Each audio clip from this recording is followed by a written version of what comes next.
You say you've spoken to Sarah. How is she? Not great, I don't think. No, not great. I think that we should all be aware of people's mental health, whether they're ex-prince, princess, ex-duchess, whatever. I think that this must have been hugely damaging. Do they have a good relationship, or does Charles maybe get easily frustrated with his son? Normal frustrations? I think that he does get frustrated with his son. I think it's fair. I think there's no doubt that he probably got on better with Harry. Before. Really? I think one of his staff actually said, he definitely used to get on better with Harry, actually. I thought it was interesting. Obviously, the dates of the Earthshot Prize have been out there for quite some time. I think it's possible for them to both go and do their own thing, but inevitably it raised questions about, was Harry trying to overshadow his brother? Maybe he was, maybe he wasn't. It certainly hasn't really taken away from events on the ground. Hello and welcome to a new episode of a Right Roll podcast with me, Andrea. And surprisingly, me, Emmy. Now, you're still on maternity leave, but you couldn't stay away, could you? I couldn't stay away. I'm loving my time with my baby girl, but I did miss you and our listeners. With Emily off to Rio, I thought you might need a little bit of royal backup. Well, you thought right. And you're in for a treat this week. Not only are we catching up with Emily, who's in Rio with Prince William, but we've also got royal author Robert Jobson in the studio with us. Oh, tell me more. Wow. His new book is Windsor Legacy, a royal dynasty of secrets, scandal and survival. Very fitting, isn't it? Yes, absolutely. Packed with exclusives from a royal heist on a motorway to claims that King Charles once faked a medical procedure to avoid Prince Harry, and so much more. Wow, that actually sounds like a real shocker. I can't wait to chat to him, but I've missed Emily and I've been living vicariously through her socials this past week. So I want her to join us and tell us everything, especially about how she didn't faint whilst watching Prince William play volleyball on the beach. Oh, yes. We know our listeners have seen the videos, and I want to know all about his trip, not just the volleyball, but witnessing him following in his mother's footsteps and that very ill-timed announcement from his brother, Prince Harry. Right. There's a lot to unpack. Shall we dial her in? Right. Let's do it. Emily, bon dia. Bon dia. Bon dia. How lovely to hear your voice, Emmy. I know, I'm so happy to be back. I'm actually probably for the best because we're having a bit of technical difficulties over here. So Andrea, yes, she's looking beautiful. She's holding your very exciting Hello exclusive, Emily. We're very excited to read it, but I will be directing the questions. Poor Andrea. Poor Andrea can't reach Rio right now. But how is it? Are you having a good time? It's been an incredible trip. Rio is fantastic. Brazil is just an amazing country. We're really lucky to be here, but it has been intense. I'm not going to lie. There's been a lot of very long days. But the prince seems to have had a fantastic time so far. He's just touched down in Belém in the middle of the Amazon, where he's going to make a speech later this morning to COP30. This is a really big moment for him. He's representing the king and the government for the first time at one of these summits. Wow. And he's just carried it all off really, really well. How's it been different to other Earthshots in the past, do you think? That's a really good question. I think they all have a unique character and they're all obviously really tailored to the host country. So you can't really compare like for like. But what I think is fascinating about this one is, just the level of people who are now wanting to get involved. There was a video message at the ceremony last night from Tom Cruise. You're getting really big name stars. Matthew McConaughey was involved in voicing one of the films. Obviously Giselle got involved. She's a member of the Earthshot Prize Council. It's really attracting a lot of people, and I think it's the positivity and the hope that it offers. The climate conversation is a difficult one to sell, but I think that William has really got it right here. Now, royal solo engagements aren't usually that exciting, but I felt like this one really had a bit of everything to make it just that. It's been so good. Like the events, Emily, it's all seemed so well planned and just actually like so much fun. Like there's so much for you to be able to write about. Yeah, you're absolutely right. It's naturally a really visual one, isn't it? Because there's so much to show off about Brazil. It's such a beautiful place.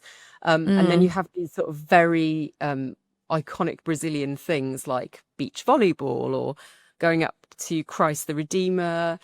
The setting is It's something people recognise all the world over, and to see William at the heart of that, taking his socks off to play volleyball and actually being really good at it, that was quite quite a revelation for us watching on the beach.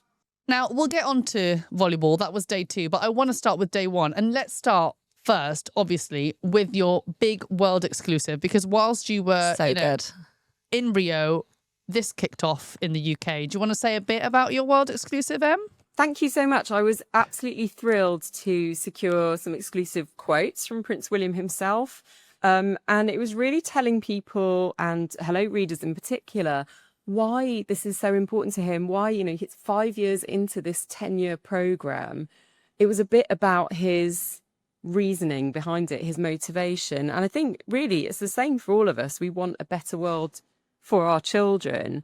But hearing him say that, I think, really brings it home to you. And talking about the fact that he wants, we should be all doing this really for all of our children's tomorrows. That's really at the heart of his message in Earthshot. He's talked a lot about it this week as well at the Earthshot Prize Impact Assembly yesterday. He was talking about how this is for the next generation. And, Jacinda Ardern, the former Prime Minister of New Zealand, was saying the same thing, that, our success will be measured by our children.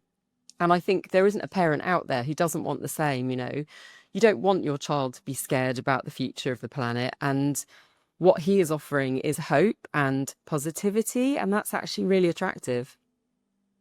Now, he looked very charismatic. Charismatic. I think it's only boosted his popularity this trip. Now, listeners So I'm might curious not to know ask this. you ladies how it's all gone down in the UK, because obviously it's very exciting to be here on the ground, but what's the reaction been like back there? It's even reached me on maternity leave, which I have to say is very impressive. It's been amazing. It's been good. I have to say, his volleyball videos I've seen absolutely everywhere. Stop, here she goes. I've seen a fast version. I've seen a slow version. It's on your Pinterest board. It's on your Instagram. I just thought Andrea, it was really you clever need to go of and have a him. cold shower. Yeah, not that much. Can I just say though, because some listeners might not know this, that he was actually out of the plane and straight into day 1, wasn't he? He didn't rest, he didn't arrive there on a Sunday and rest, in time for Monday. He was straight onto it, and it was a full day of, royal work. Yeah, you're absolutely right, Andrea. He got off the plane, headed almost straight away to his first engagement at the Sugarloaf Mountain, where he was handed the keys of the city. And this is an honour that's normally reserved for the king of the Rio Carnival. So it was a really special moment. And he just looked absolutely bowled over, by the landscape, by the welcome. There was Brazilian music playing, that it's obviously very warm here. It feels very tropical and different. And so he seemed to just really get into the spirit straight away. And from there, he was straight onto his next job. He didn't finish until late that evening, and it's been the same every day since. And day 2, he was planting, and he wore no gloves, just like Kate. They're not a married couple that enjoy gloves. Yeah. They are absolutely prepared to get their hands dirty, as we've seen on a few occasions. But no, this was lovely, actually. This was on the island of Paquetá, which is about an hour ferry ride from Rio de Janeiro. And it's beautiful. There are hardly any cars there. You can walk from one end to the other in 10 minutes. But a really fabulous place for wildlife and nature. And he then took a boat out into the mangroves. And like you say, he planted 3 little mangrove trees. And this is really symbolic, isn't it, of what he's doing for the future. It's all about restoring nature. So, yeah, he was very happy to get his hands dirty, and also happy to just give him a wash in the river afterwards. Yeah, I know. And there was quite a fun moment He declined with the media bottled water. boat, which got very close to his for an awkward moment. But he saw light and made a joke of it. And he's just been in really on good form all week. Yeah. Day 3, though, was a highlight, recreating Princess Diana's photo. Yeah, beautiful. Yeah, that was really special. And we were told that they were going to try to do that just before he arrived. And you can never tell with these things, because however well rehearsed they are or prepared, things can go wrong, things can change. Someone might take, the prince off in a different direction, and then it just doesn't happen. But I think, he spent about a minute there looking out at the view and then looking back up at the statue, which obviously is world famous. And I think it was a really poignant moment for him, you know, knowing that his mother had been there in 1991. Love it. She'd made a massive impression on the Brazilians. You know, people have still been talking to him about her in the last few days. And, you know, we were told that this is something he was really touched by. And so this seemed like a fitting way to kind of pay tribute to that. Nice. And then the ceremony. Yes. Tell us, because you were there, you witnessed it all. What were your highlights? And did anything surprise you, Em? Yeah, well, the Tom Cruise video was a surprise. I mean, what Yeah. surprised me was how excited the audience were. You know, we talked about this already. It's a difficult sell sometimes talking about environmental issues and all the problems that the world is facing. But I have to say, it felt like being at a massive party. There was a real carnival atmosphere right from the start. We had the samba bands, we had people from all over. There was one little girl I'd spoken to who had travelled 130 kilometres with her dad just to see Prince William, and she'd brought him a drawing she'd done of him and Kate on their wedding day. There's a lot of excitement here. Brazilians are really interested in the royal family, which is another thing that surprised me, you know, because you forget how global their fame is. But yeah, the music was amazing. The stories of the finalists are incredibly inspiring, and it does really make you feel good about the future. Now, we know you have to get back to work. You need to write for the magazine. We know that we have a wonderful guest that we want to welcome. Yeah. But before we move on to that, I really want to know your thoughts on the timing of the Duke of Sussex's release about going to Toronto exactly as his brother... Oh, you stirrer, Andrea. ...was arriving in Rio. What did you make of that? And why did it happen? I thought it was interesting. Obviously, the dates of the Earthshot Prize have been out there for quite some time. I think it's possible for them to both go and do their own thing, but inevitably it raised questions about, you know, was Harry trying to overshadow his brother? Maybe he was, maybe he wasn't. It certainly hasn't really taken away from events on the ground. I think the journalists covering this have been more than busy enough covering William. And I guess there's just a little bit of a shrug of the shoulders and really, okay, well, just get on with it. You know, if that's what you're going to do. I don't know. I was going to ask you how it's been received there, because you've probably heard a lot more about Harry's movements than we have down here. Yeah, Andrea, what you think? We have. I think when it was announced, you know, people had the same reaction as every time it happens. Like, of course it was going to happen, because this is not the first time that the clashes have occurred. To be fair, I have noticed that. There does seem to be, like, the timings are always the same. And it's like, but can we have a day off? It's been, it's been but this years. time his team did address it, didn't they, Emily? Well, they've brought it back to the security question again, haven't they? They've said that Harry can't really announce his events much further in advance because of the security issues he has about no longer being a sort of internationally protected person. I think that is understandable up to a point, but they still would have known, I think, at the point that they were planning the trip, that the Earthshot Prize would be happening around this time. So you can read into it what you will, I think. Yeah. People will, as they do. People have. People have. People will. What I would say is that on the ground, it doesn't seem to have affected anything at all.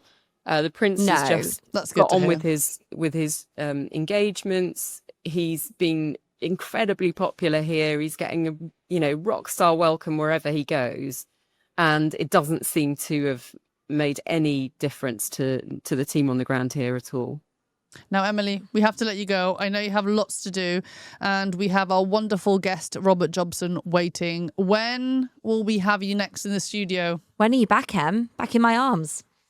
Soon, I hope. Very soon. Okay. Well, safe travels. Yes. Enjoy the rest of your time there, Emily. Thank you so much for taking the time to chat to us. Thank you. Speak Bye. soon. Bye. Bye. Bye. Welcome to the pod, Rob. Again? Again. How many times? My pleasure. Now? Oh, I don't know. The last time we were predicting all sorts of things. Yes. So we were predicting, we were championing for David Beckham to get knighthood, and actually he has this week. Clearly the government were listening. Can you believe it? Every time we've mentioned David Beckham on this podcast, we've joked about him not having a knighthood. But Sir David. I'm sorry. Didn't he look good? He looked good. He looked And great. we're also talking about your book. You told us back then that you were writing a book. And Yeah, here Windsor it is. Legacy. It's always lovely when you see a book that I've been working on. Yeah, I'm dedicated to my late mum, and I was working on it for quite a long. It was something in my mind for a long time. It covers a period from 1926 to 2026 coming up, and it's 100 years since the Queen Elizabeth II was born, and so it's quite interesting when you do that narrative. Obviously, the second half of that narrative is all about the modern stuff that's going on from Diana onwards. So it's been really interesting to write it and to research it, but also to realise just how short a space that is. I mean, I've been covering the royals now 35 years, so there's like almost a third of that time that I covered, I was actually on as a frontline royal correspondent. So it actually is quite interesting, because a lot of things that I think of in my memory are stories that I covered and things that I did actually are now sort of historic, with all you young people. Oh, thank you for that. Wow. Thanks for saying we're young. How long did it take you to write? Writing wise, once you sign the contract to write a book, Yeah. you're on it, because they've got a deadline for you. The publishers want to sell at a time. But really, researching it in the background a couple of years, but and longer. But writing it probably 8 months, something like that. Yeah. And what triggered you to write it? Was there one moment that you said, I have to write It's a book. It's a book I wanted to write. I mean, I've written obviously biographies of Catherine and the King, and others. But I wanted to. I mean, my first love is history. I did history at university, and I read that, and I wanted to sort of look at what I've covered in the royal family, and it is about the secrets, the scandals, but also the fact that it's still here as an institution, the survival, and looking at what's coming next, but not to be fairly, constructively critical, because in a lot of monarchies have simply not lasted, and so you've got to look at that, and without the trust of the people, no monarchy will last, and I think that we've really been through a period recently, and the timing is everything, but with the Epstein scandal and Andrew and everything, and Harry and Meghan leaving and all this, where we are in a state of flux. And we had a long period of stability under Elizabeth II, and now with the King, his cancer and everything that's been going on, people start to question about monarchy. We even before we started recording, we were talking about Prince Andrew. Nobody knew you could take away the title Prince. No. So that's happened. I actually think it's probably a mistake, not because I'm supporting in any way, but I think that you start peeling away the edges. People could say, well, that's a mistake. You're going to lose your title on another element. And that, in a way, may be what they are looking to do in the long term.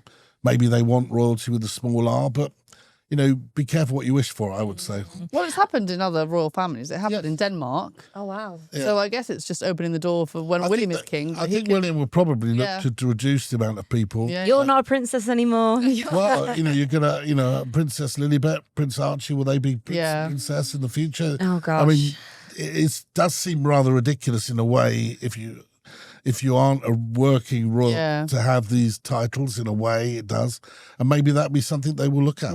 Yeah, maybe so. I mean, we've got to speak about Prince Andrew then, because what a controversial time for the royal family. What a controversial thing to have done, like you were saying. I mean, what a time for your book to be coming out, has to be said. It's pretty good. But I mean, did you have any last minute panicking chapters there, knowing that this was happening? I mean, you can't. And when you're writing a book, you have to sort of, there's a cut off anyway. Yeah. And you try to keep it as up to date as possible. In fact, the last bit I did tweaks that happened with the rather tragic, the tragedy of Virginia Giuffre's suicide, which I did get into the book. Well, of course, those things you can't, it's beyond your control. I feel that there was, obviously there was some details that I had in there that were serialised, which about it, but it wasn't really all about, when you're writing a book which covers a long period of time, you can look at how big a scandal is, and this is not the abdication, but it's has huge ramifications in terms of the way things have been dealt with. I mean, it's not like, say, Charles and Diana's split had constitutional implications. Andrew, does it have constitutional implications? No, it doesn't. He's not going to be the king, and he never was going to be the king. So, will this ride out over time in 100 years? How will it be perceived? probably more of a blip than a major crisis, whereas the abdication crisis was huge. It was seismic. And I think that, we look back now at the Diana times, and everyone was talking about, Charles will never be king. He should never be king. He's not fit to be king.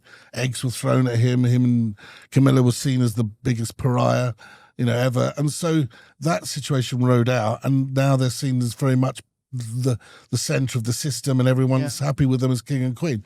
So things do change over time.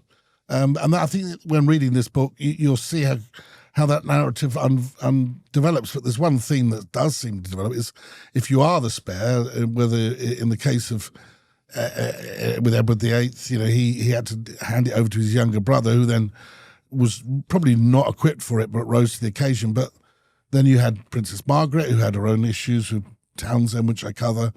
And then the Duke of York, and then with Prince Harry. Being the spare does seem to have a lot of difficulties attached to it. Yeah.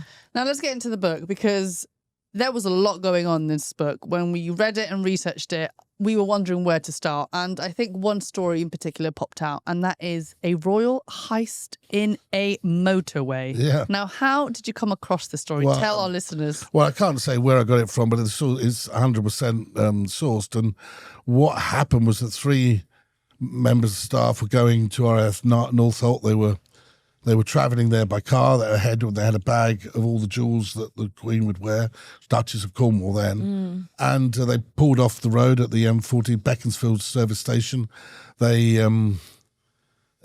pulled off there. 2 of them went for a coffee. The other one went for a cigarette, but the car was left unattended, and whilst the other one went for a smoke. And there was a little group of thieves who were operating at that service station at that time.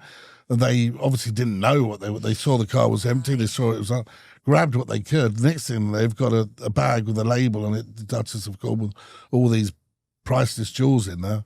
And obviously, can you imagine the panic? I mean, If I was a petty criminal, I would have been like, sorry. well, Right back. but the criminal gang that were operating there, made off with it. But can you imagine the panic amongst the staff when they came back? Yeah, Where's no. this gone? So they didn't really want to get the police involved. So they basically, my understanding is, the security services got involved. They knew who the gang was. They were monitoring them. The people were monitoring. Wow. The police were monitoring, and so they tracked them down. And a deal was done where basically they hand back the jewels and nothing was done.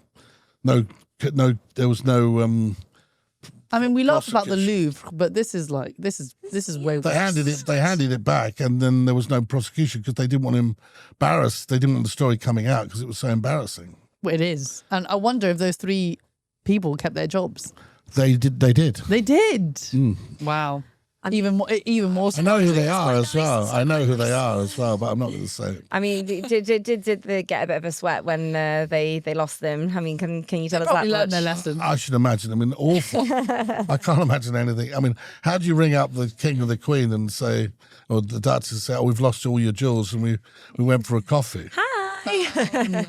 I mean, a huge error. It's huge. It's bad. It's so bad. But speaking of Camilla, there's also a really interesting story about her reaction to Kate's cancer-free video. I mean, can you tell us a little bit about that? Because She likened it to a shampoo commercial. Yeah, I don't know if that's a good thing Uh-oh. or Well, a you know bad the thing. ones. I think I know the one that when they're flicking the hair. I think it was.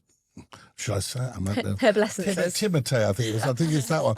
But I think that basically she's got a great sense of humour, the Queen. It's not in any way meant maliciously, I wouldn't have thought. But the fact was, if you remember the slow-mo on that video with Kate, it was a lot of hair was flying around and it was all very... And that was just a comment she made. That is her sense of humour. I Okay. think. But it wasn't meant in any way that's- maliciously. that's- It good to know. was funny. Bit of fun. A bit Yeah. of fun. And Kate, we all know Kate's got a great sense of humour as well. Well, we don't She know what has- her reaction was. I don't want She has commercial-worthy hair, that's for sure. We can all agree on But I that. do remember I mean, it was a Done bit like that when it was It shot. was. It was very... I do remember the Glossy. time. Yeah, people were very surprised at that video. Obviously, I loved it, but everyone was a bit taken aback because it was very different to what they've done in the past. It was really, it was very professionally shot and lit. Yeah. But I think the Queen is just, she has a sense of humour. She just would have just said what came into her mind probably. Yeah. Now, in your book, we also talk about Royal Lodge? Because it seems that is a home that King Charles would like for Camilla if he were to pass away before. I think that was one of the plans, because it used to be the Queen Mother's, and that was something in his mind. I think he actually was, before, when after the Queen Mother died, I think it was something he would personally have liked himself. But it didn't happen. And I remember there's a piece in the book where he was going, Andrew was away, Andrew Mountbatten Windsor was away. Love it.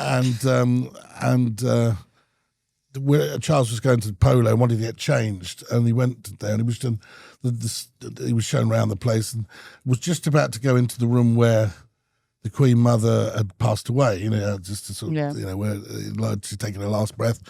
And he didn't know that Andrew had turned it into a cinema room. So luckily he didn't actually go in. The first, he didn't know about that. Well, at least it wasn't his teddy bear room. Yeah, exactly. That's also his bedroom, also known as the bedroom. Now, continuing with Charles.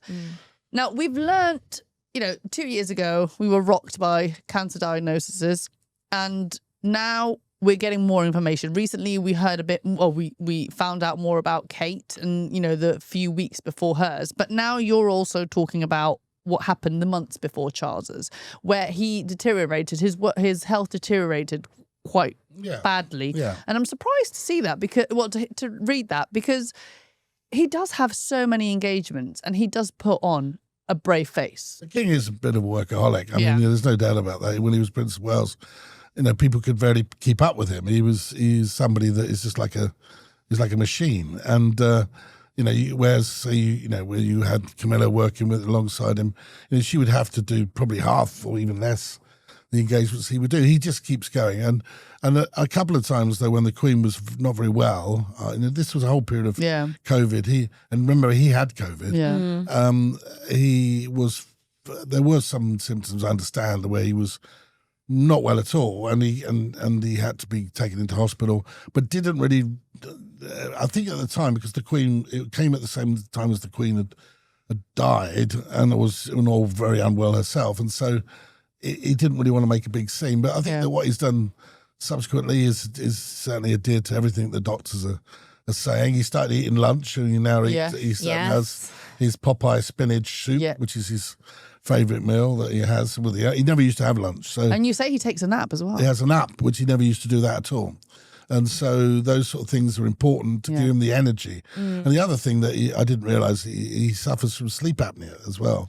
And so it was Al Gore that who also suffers from it, and who told him to get a CPAP machine. And so he wears that.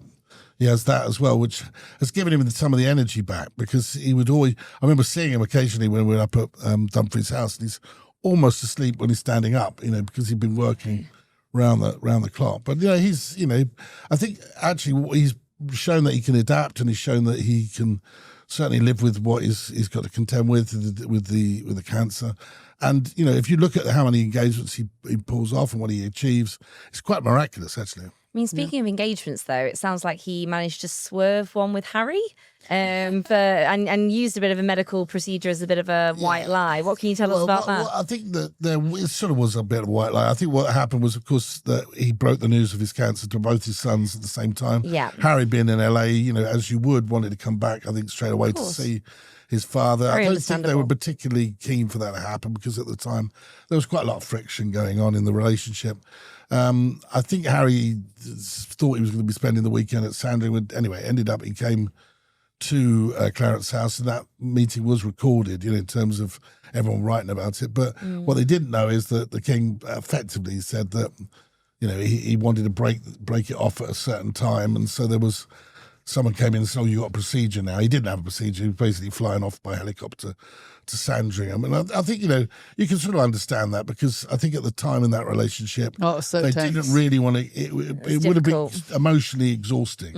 And I think the last thing he needed at that particular moment was, after about 20 minutes, it could easily go on to areas you don't want it to stray into. Yeah, of course, yeah. Another bit I loved about Charles, especially after seeing, his pen tantrum, is that he loves hierarchy. And, you know, there was once the late Queen's 80th birthday, he was not happy to share a room with servants or staff. Well, it wasn't the room. It was. They were on the Hebridean princess, which was the Britannia had gone, and they were basically the Prince Philip and the Queen were taking this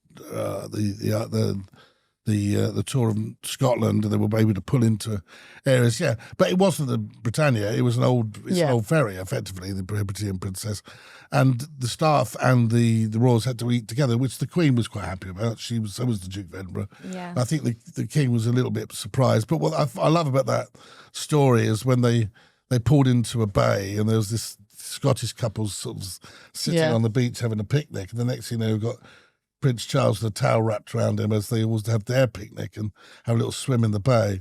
And the Queen sent over a couple of Royal Protection officers with a gift to this family and said, "Oh, thank you very much for not, don't obviously reveal that we were here," type of thing. And the guy said, "Oh, well, I don't think anyone would believe us anyway." With them having this little, beach, all the royals on the beach with the towels wrapped around them and just having a bit of fun. I love that. Now, a lot has been said lately about King Charles's relationship with his son, Prince William. Now, we know things are tense, obviously, with Harry. What do you think? Because you do mention a few things in your book about, relationship, conversations between father and son. I guess his heir as well. That's an important element. But what are you taking away from this book? Do they have a good relationship, or does Charles maybe get easily frustrated with his son? Normal frustrations? I think that he does get frustrated with his son. I think that's fair. I think there's no doubt that he probably got on better with Harry before. Really? I think one of his staff actually said, he definitely used to get on better with Harry, actually. Oh.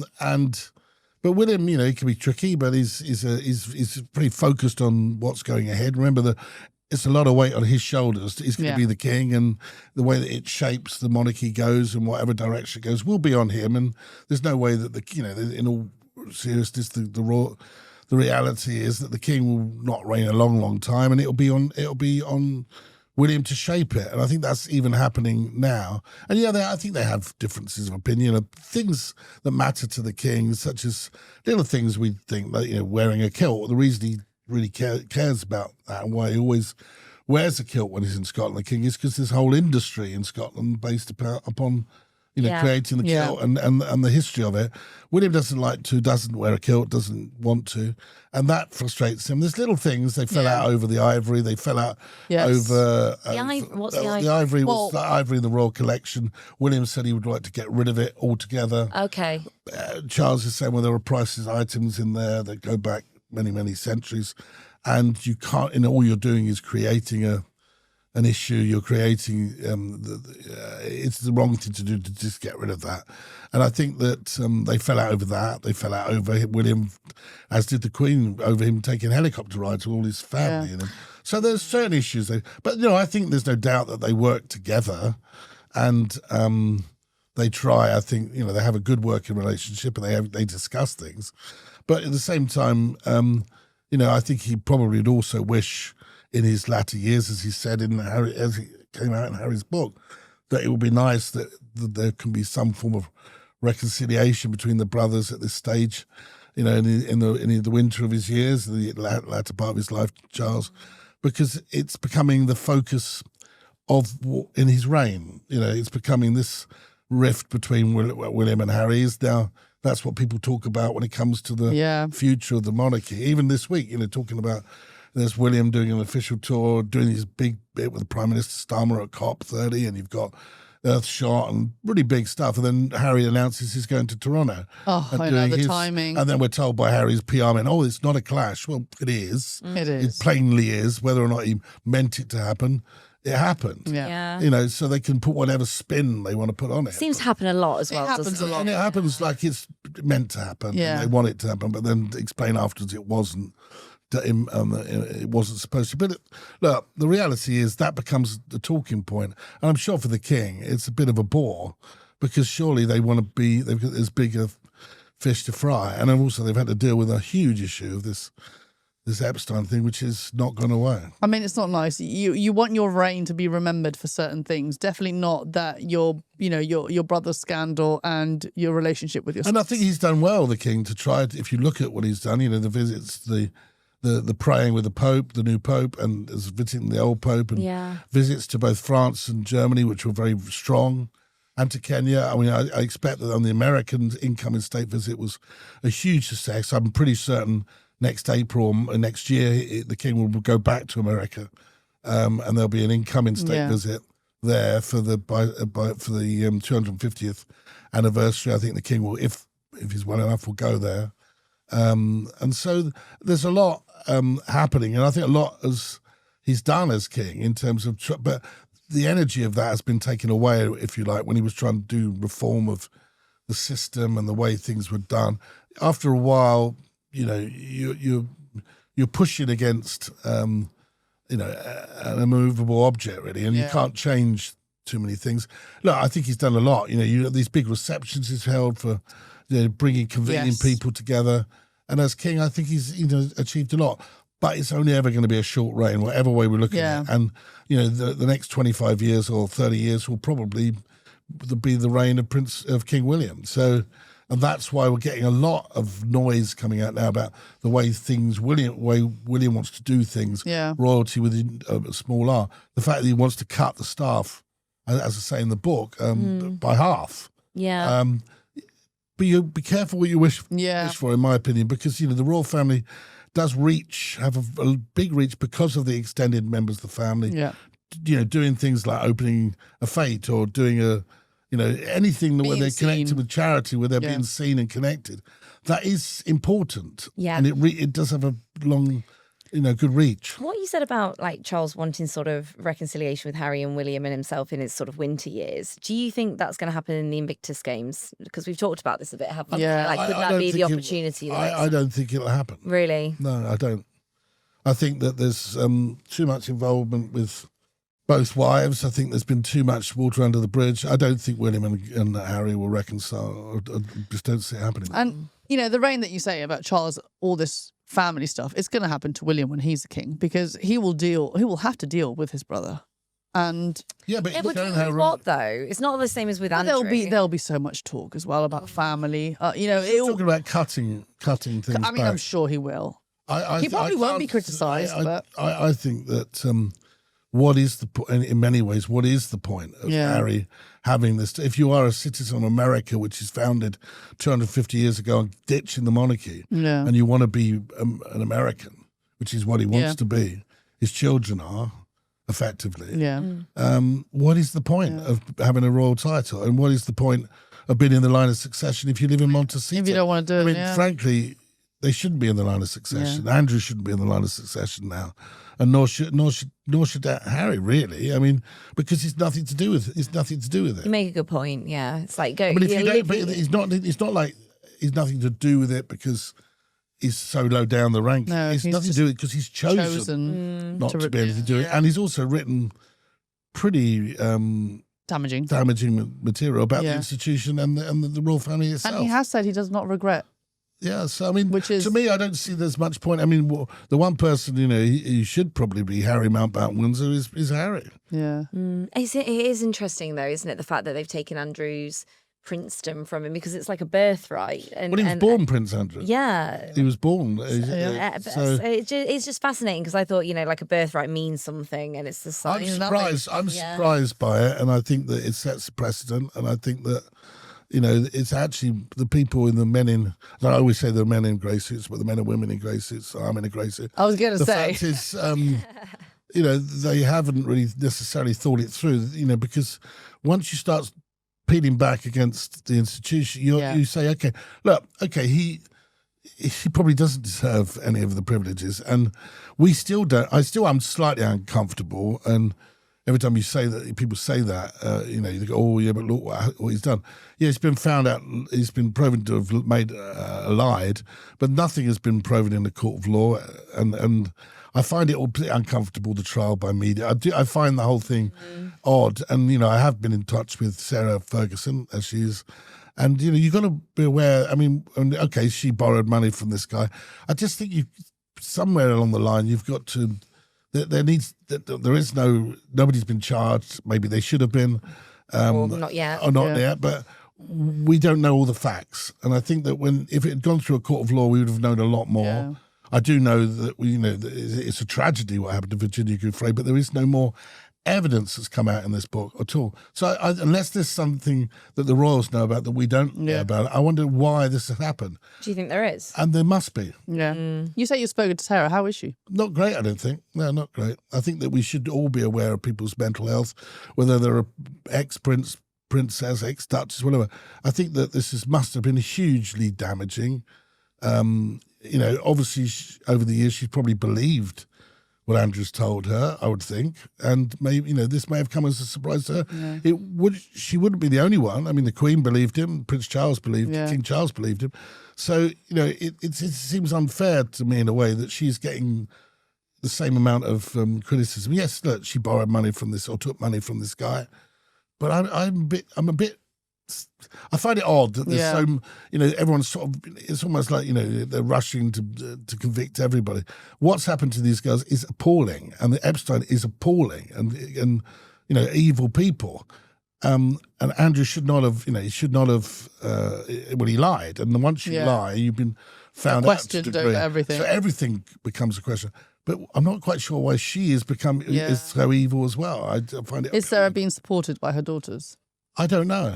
I hope she is. Yeah, I hope she is. I hope someone is, because I've known her for many, many years, and I'm not in any way saying that she hasn't done anything wrong, because it's been documented what she did wrong.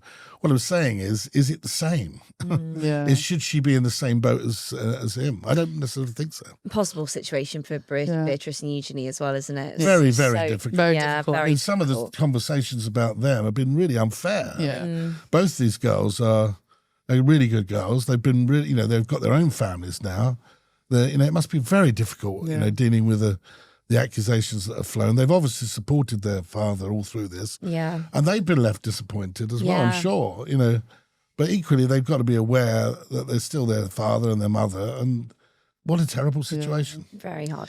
I mean, lighter note, shall we? No, I want to go back to the kilt, because when I read that, I had a moment.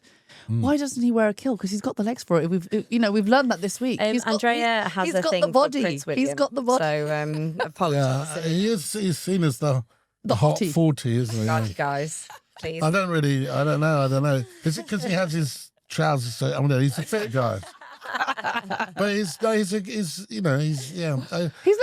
I don't know why he doesn't want to wear a kilt, but he doesn't want to wear one. Maybe he's not in the right age frame, he thinks. He knows people like you'll get posters of it on the walls. I won't get posters. I don't know. I mean, I think it's now I've made a big thing out. Maybe he should just sort of blow it out the water and just wear his Prince Make of his Wales dad kilt. happy. Yeah. Should the Roths say kilt? All in good time. All in good time. Yeah.